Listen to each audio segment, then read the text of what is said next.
Hi, Bob Long, LADC. Let's talk a little bit today about success seekers versus failure avoiders, okay? So, success seekers are people who want to succeed in life, in usually every area of life.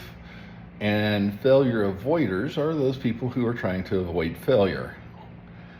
On a daily basis, if you think about this, you don't really put too much energy into trying to avoid failure. You just hope that it doesn't happen.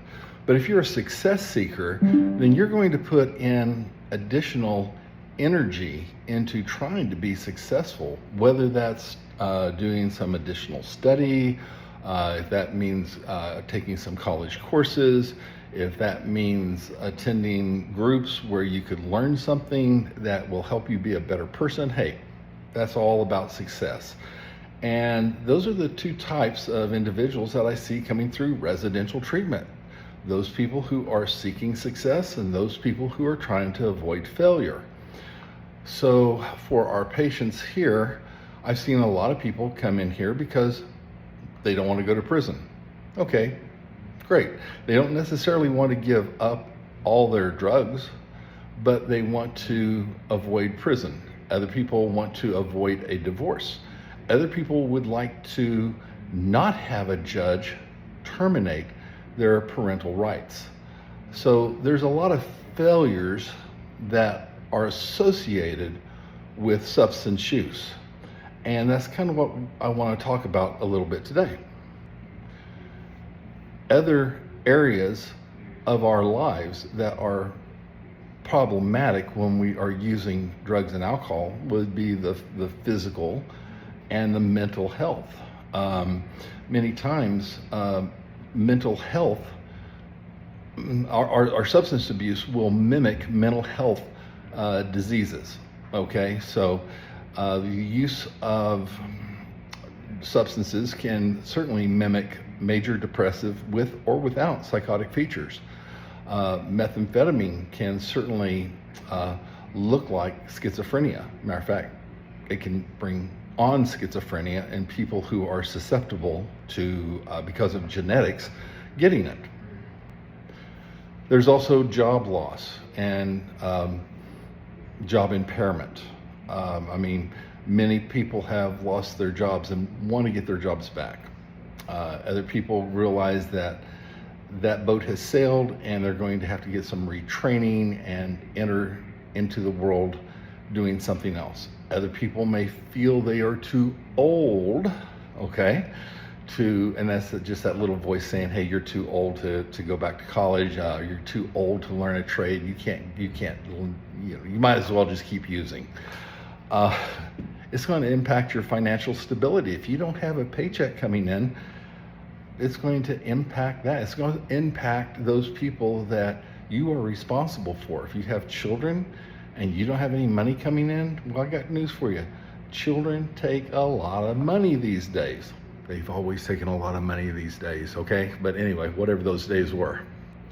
Other problems that substance use can have is impaired relationships, separations, divorces, things like that. Social isolation. I always say that a lot of us will isolate, or the alcohol or the drug, our drug of choice will isolate us. Well, that's what an abuser does. Think about that for a second. An abuser is going to cut off everybody that cares about that person. Let's say the abuser's male and the female is the victim. So he's going to cut off her, going to get her fired somehow. Best way to do that is constantly call. And pretty soon the boss is going to say, I'm sorry, you tell him don't call up here or you're not going to work here. And sure enough, they get fired. Then he has to isolate them from their friends. I can't believe Susie is coming over this weekend. You know, Susie, she talks bad about you. You didn't know that? Oh man, I thought you knew that. Oh, Susie's not your friend. So there, boom, Susie's out of the picture. Work is out of the picture. Now you have mom and dad left. Oh my God, mom and dad's coming over for Thanksgiving. Can't I just have just one holiday with you without them being around? They don't like me, you know. I love you so much. Let's just have that one weekend alone. And of course, she calls up mom and dad and says, hey, you know what? We have plans. Don't come over. And now he has her isolated from anyone who could help her. And the emotional abuse will usually turn into physical or sexual abuse. And in the worst case scenarios, end with death. And if you think about it, that's exactly what our drug of choice wants us to do. It wants to cut us off from everybody who really cares about us. It wants us to believe that the only friend that we have is our alcohol, or is our meth, or is our marijuana, or whatever.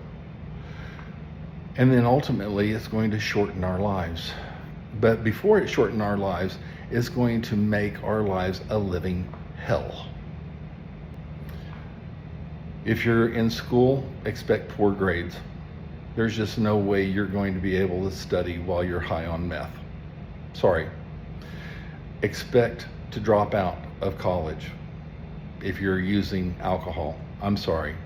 If you're a heavy user, your priorities are always going to be drinking over studying. And pretty soon, you're failing classes.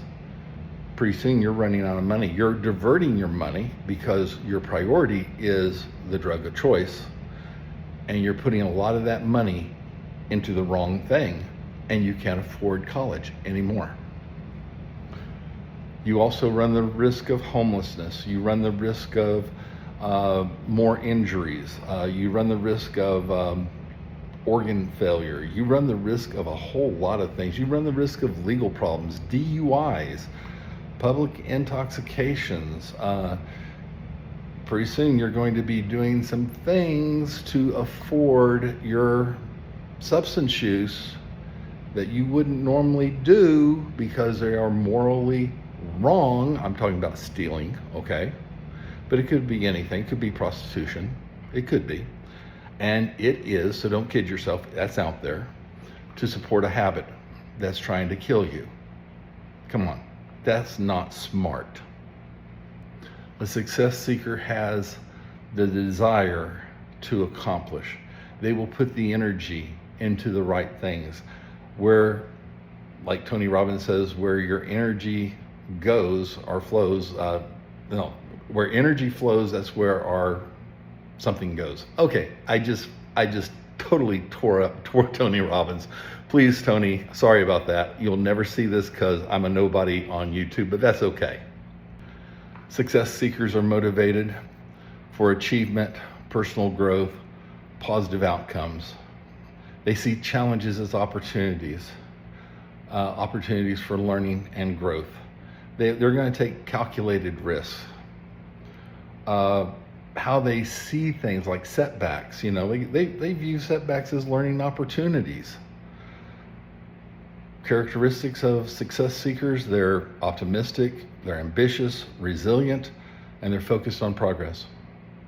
Failure avoiders, on the other hand, they're motivated by fear, such as embarrassment, shame, guilt, low self-esteem. They avoid situations where they might fail. That's why a lot of people don't even try to get clean and sober, because in their mind, they have always drank, so they'll always be a drinker. If that's how you identify, that's how you're going to live. That's just the way that is. Their response to setbacks is they hit the fuck it button. They give up way too easily. They become discouraged. They start blaming other people. They don't see it as a learning opportunity. They see it as the end of the road. And my question to you is, which one are you? Are you a success seeker, or are you a failure avoider? If you're a failure avoider, what failures are you trying to avoid? And then figure out what was the common denominator. So let's say I have a patient that is homeless, that is jobless, that has been divorced, that has lost obviously lost a home because of whatever. Now, what was the common denominator?